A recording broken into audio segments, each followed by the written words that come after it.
Hello दोस्तों, आप सभी का रॉकी सिंह ऑनलाइन क्लासेस में स्वागत है। आज हम लोग पर्यावरण से संबंधित कुछ अन्य तथ्यों को पढ़ेंगे। ये क्या है, पार्ट 2 है। पार्ट 1 में हमने पर्यावरण से संबंधित कुछ तथ्यों को डिस्कस किया है। इस वीडियो में हम उसके आगे की सवालों को डिस्कस करेंगे। तो चलिए शुरू करते हैं।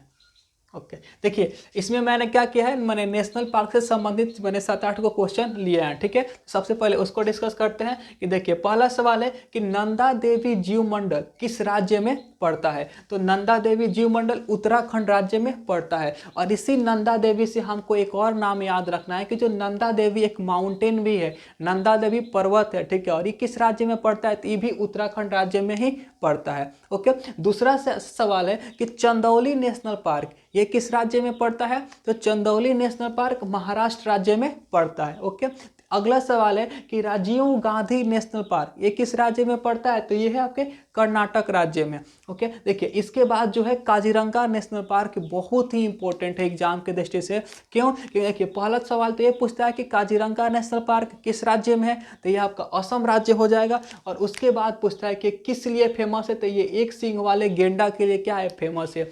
कौन सा अभयारण्य एक सींग वाले गेंडा के लिए फेमस है, तो असम का काजीरंगा नेशनल पार्क। ओके, इसके बाद सवाल आता है कि फाकिम वन्य जीव अभयारण्य ये किस राज्य में है, तो ये है आपके नागालैंड राज्य में। उसके बाद है कि सिमलीपाल नेशनल पार्क ये किस राज्य में है, तो ये आपका उड़ीसा राज्य में पड़ जाता है। देखिए उड़ीसा में 2 नेशनल पार्क है, पहला है सिमली पार्क नेशनल पार्क, ये आपका उस उड़ीसा हो गया। और एक है आपका भीतरकनिका नेशनल पार्क, ये दोनों कहाँ है, तो उड़ीसा में स्थित है। ठीक है, देखिए भीतरकनिका है ये थोड़ा सा और फेमस है। क्यों, क्योंकि कछुआ जो समुद्री कछुआ होता है ना, उसका एक प्रजाति है ऑलिव रिडली। ठीक है, तो समुद्री कछुआ ऑलिव रिडली का क्या है, प्रजनन स्थान है। कौन सा अभयारण्य, तो ये है Bhitarkanika national park. Bhitarkanika national park समुद्री कछुआ ऑलिव रिडली का क्या है, प्रजनन स्थल है। ओके, उसके बाद एक और है पेरियार नेशनल पार्क, और ये बहुत ही इंपॉर्टेंट है। क्यों, तो यहाँ से तो पहला सवाल ये बन जाएगा, मान लीजिए पेरियार से एक पेरियार नदी भी है, ये भी आपके केरल राज्य में पड़ती है। और पेरियार नेशनल पार्क ये भी किस राज्य में है, तो केरल में ही है। इसके बाद यहाँ से और सवाल क्या बन सकता है, तो ये बन सकता है कि पेरियार नेशनल पार्क ये किस लिए फेमस है। ठीक है, तो ये बाघ और हाथी का संरक्षण के लिए फेमस है। ठीक है, बाघों और हाथियों का यहाँ पर संरक्षण किया जाता है, इसलिए बहुत इंपॉर्टेंट है। किस लिए, कि पेरियार नेशनल पार्क बाघ एवं हाथी के संरक्षण के लिए प्रसिद्ध है।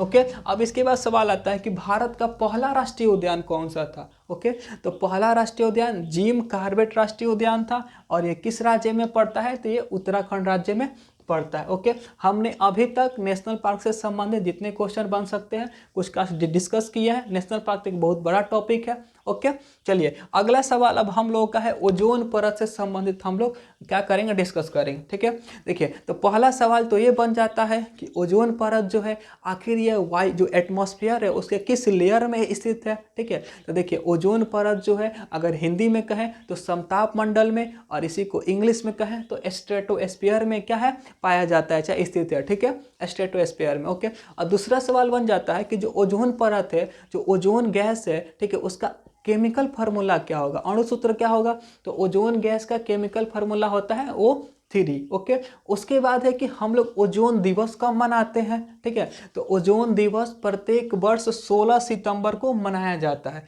16 सितंबर को ही क्यों मनाते हैं, देखिए तो 16 सितंबर 1987 ईस्वी को विश्व भर में, ठीक है, ओजोन परत के को लेकर एक मीटिंग बुलाया गया, और उस मीटिंग का नाम था मॉन्ट्रियल समझौता। ठीक है, उसको मॉन्ट्रियल समझौता कहा गया। कब हुआ, 16 सितंबर 1987 को। संबंध किसका है, तो ओजोन परत से संबंधित है। ठीक है, क्योंकि 16 सितंबर को हुआ था, इसीलिए 16 सितंबर को ही ओजोन दिवस मनाया जाता है। उसके बाद है कि आखिर ओजोन परत का महत्व क्या है, आखिर इसका क्या कार्य है। ठीक है, तो देखिए सूर्य से कुछ हार्मफुल गैसेज निकलती है। ओके, हानिकारक किरणें निकलती है, सॉरी, और ये किरणें क्या कर, ये जो किरणें जो सूर्य से निकल के जैसे ही पृथ्वी के एटमॉस्फेयर में प्रवेश करती है और ये स्ट्रेटोस्फीयर में आती है, ओजोन क्या करता है, उसको ऑब्जर्व करके रिफ्लेक्ट कर देता है वहीं से, मतलब उसको अर्थ पर आने नहीं देता है। अगर क्या हो, ये किरणें अर्थ पर आ जाए तो अगर सूर्य की अल्ट्रावायलेट रे या यूवी रे या पराबैंगनी किरणें पृथ्वी पर आ जाएगी तो पृथ्वी पर जितने भी मानव है या फिर वो जीव जंतु हैं, ठीक है,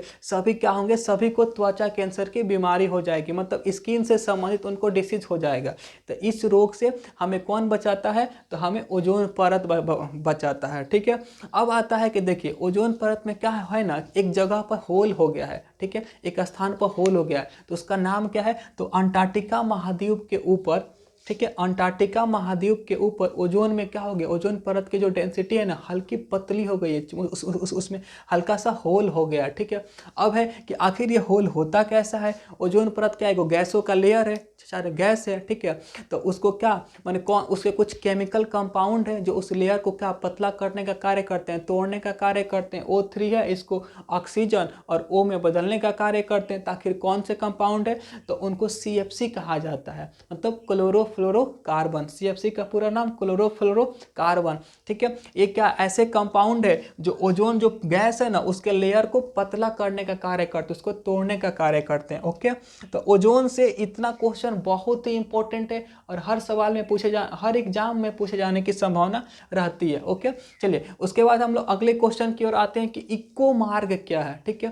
मान देखिए कुछ ऐसे प्रोडक्ट या सामान होते हैं ना जो पर्यावरण की दृष्टि से अनुकूल होते हैं, माने पर्यावरण के लिए क्या होते हैं, सही होते हैं।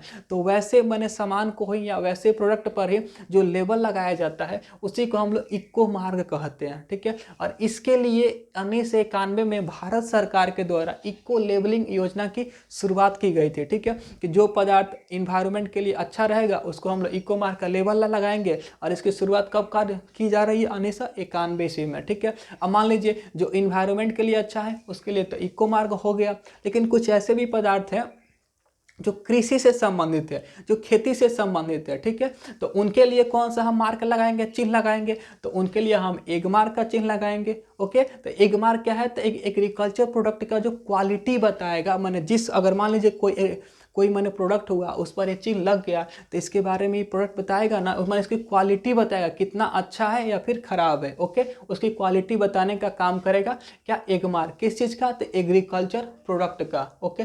इसके बाद आता है कि जो केंद्रीय एग मार्क लेबोरेटरी है, प्रयोगशाला है, या फिर किस जगह पर स्थित है, तो केंद्रीय egg mark central egg mark laboratory जो है ना महाराष्ट्र के नागपुर जगह पर शहर में स्थित है, ठीक है। सेंट्रल एग मार्क लेबोरेटरी कहाँ है, तो महाराष्ट्र के नागपुर शहर में, ओके। इसके बाद आता है हमने इको मार्क देख लिया, एग मार्क देख लिया, अब आते हैं हॉल मार्क पर। तो क्या है, तो देखिए जितने भी माने जो माने बहुमूल्य धातु होते हैं, सोना चांदी होता है ना, तो उस पर एक आधिकारिक चिन्ह लगाया जाता है, ठीक है, कुछ नंबर लिखा रहता है, ठीक है, जो उसकी माने क्वालिटी को माने बताने का कार्य करता है, ठीक है। तो उसी चीज़ को जो नंबर लिखा रहता है ना वही क्या, वही हॉल मार्क है, ओके। इस पर ये मुहर लगा रहता है, किस पर, तो बहुमूल्य धातुओं पर, सोना हो गया, चांदी हो गया, इन सब चीज़ों पर, ओके। तो तीन ठो है, तीन को समझ गए, इको मार्क क्या है, एग मार्क क्या है, हॉल मार्क क्या है। इसके बाद एक टेक्निक आता है जो इसी नाम से संबंधित है। ये टेक्निक कौन सा है, तो पग मार्क टेक्निक, ओके। ये टेक्निक कौन सा है, तो पग मार्क तकनीक क्या है और इसका प्रयोग क्यों किया जाता है, ठीक है। तो देखिए जंगल में जानवर है, हमें उनकी संख्या का पता लगाना है, तो हम गिन के थोड़े ही पता लगा सकते हैं कितने जानवर है। अभी गिने, मालूम चला कोई जानवर, फिर घूम के उसी को गिन लिए, ठीक है। तो इस समस्या से बचने के लिए हम एक टेक्निक का प्रयोग करते हैं, ठीक है। इस टेक्निक का नाम क्या है, तो इसी टेक्निक का नाम है पग मार्क टेक्निक। तो पग मार्क टेक्निक का प्रयोग क्या है, तो इसके माने हम माने वन्य जंतुओं की जनसंख्या का पता लगाते हैं, ठीक है, इस समझ के। उसके बाद एक सवाल आता है कि राष्ट्रीय पर्यावरण इंजीनियरिंग शोध संस्थान, ठीक है, राष्ट्रीय पर्यावरण इंजीनियरिंग शोध संस्थान, इसी को नीरी कहा जाता है, ठीक है। नीरी माने national environment engineering research institute आखिर किस कौन से जगह पर स्थित है, ओके। तो ये जो है इसका माने मुख्यालय चाहे कौन सी जगह पर स्थित है, तो आपका नागपुर में है। यहाँ से दूसरा सवाल बन जाता है कि नीरी की स्थापना कब किया गया था, तो 1958 ईस्वी में नीरी का स्थापना किया जाता है, ओके, ठीक है। उसके बाद एक और सवाल बन सकता है कि जो वर्ल्ड वाइल्ड लाइफ फंड है, WWF, इसी को शॉर्ट में क्या कहते हैं, WWF कहते हैं, ठीक है, कि वर्ल्ड वाइल्ड लाइफ फंड की स्थापना कब किया गया था, तो इसकी स्थापना 1961 ईस्वी में किया गया था। ओके, और इसके बाद से एक सवाल बनता है कि जब इसकी स्थापना 1961 में हो गई तो इसका हेडक्वार्टर कहाँ है, इसका मुख्यालय कहाँ है? तो इसका मुख्यालय ग्लैंड में है। और ग्लैंड शहर किस देश में पड़ता है? तो ये पड़ता है आपके स्विट्जरलैंड में। ओके, तो देखिए WWF की स्थापना 1961 ईस्वी में, मुख्यालय कहाँ है? ग्लैंड में। ग्लैंड कहाँ पड़ता है? स्विट्जरलैंड में। और एक और चीज़ यहाँ से बन जाता है कि इसका आखिर प्रतीक क्या है, सिंबल क्या है, WWF का सिंबल क्या है? तो इसका सिंबल है ज्वाइंट पांडा। ठीक है, किसका प्रतीक है ज्वाइंट पांडा? तो WWF का प्रतीक है ज्वाइंट पांडा। ठीक है, अब इसके बाद से देखिए दो बुक है, और दो बुक मैंने बहुत ही इंपॉर्टेंट है, बहुत ही फेमस बुक है, कई बार तो एग्जाम का पूछा हुआ सवाल भी है क्या कि ओरिजिन ऑफ स्पेसीज। बुक का क्या नाम है? तो बुक का नाम है ओरिजिन ऑफ स्पेसीज। ठीक है, ओरिजिन ऑफ स्पेसीज के लेखक कौन है? Charles Darwin. ओके, इन्होंने डार्विन वाद का सिद्धांत दिया था।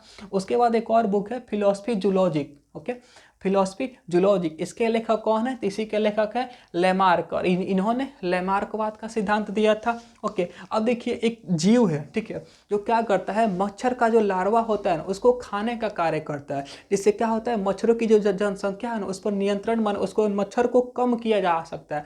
मान लीजिए किसी जगह पर मच्छर बहुत अधिक है, वहाँ से हमको मच्छरों को हटाना है, तो इस गैम्बोसिया जीव को लाकर वहाँ पर रख देंगे। ये क्या करेगा, जितना भी मच्छर रहेगा सबको खा जाएगा। ठीक है, तो यही है कि मच्छरों को नियंत्रित करने वाला जीव कौन सा है? तो गैम्बोसिया। और ये किस समूह से बिलोंग करता है? तो ये आपके मछली के समूह से बिलोंग करता है, गैम्बोसिया। ओके, तो आज हमने पर्यावरण से संबंधित कुछ तथ्यों के बारे में डिस्कस किया जो एग्जाम में आए हुए हैं या फिर एग्जाम में आने की संभावना है। ठीक है, अगले वीडियो में हम पर्यावरण से संबंधित और सारे भी क्वेश्चन को डिस्कस करेंगे। चलिए, थैंक यू। ओके।